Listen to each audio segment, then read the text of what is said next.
గొప్ప వ్యక్తులు వారి చదువులు. సచిన్ టెండూల్కర్, నేను 10వ తరగతి కూడా పాస్ కాలేకపోయాను అని అన్నాడు. ముఖేష్ అంబానీ, నేను ఒక పెట్రోల్ బంకులో పనిచేశాను అని అన్నాడు.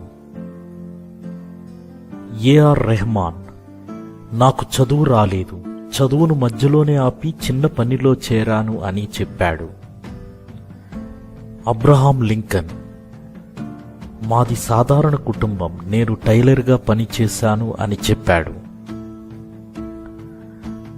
ప్రపంచ ధనవంతుడు బిల్ గేట్స్, నా కాలేజీ చదువును కూడా పూర్తి చేయలేదు అని చెప్పాడు.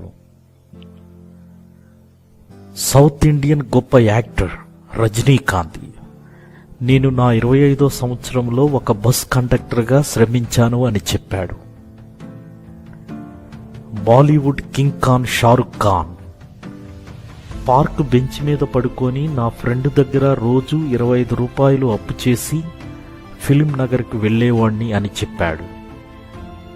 జీవితంలో నీ విజయం నీ గతానితో సంబంధం లేకుండా వస్తుంది. నీవు ఏమి చేయబోతున్నావో అనే దాని మీద ఆధారపడి ఉంటుంది. నమ్మకం మరియు సాధన రెండూ కలిపితేనే విజయం అని గుర్తుపెట్టుకోండి.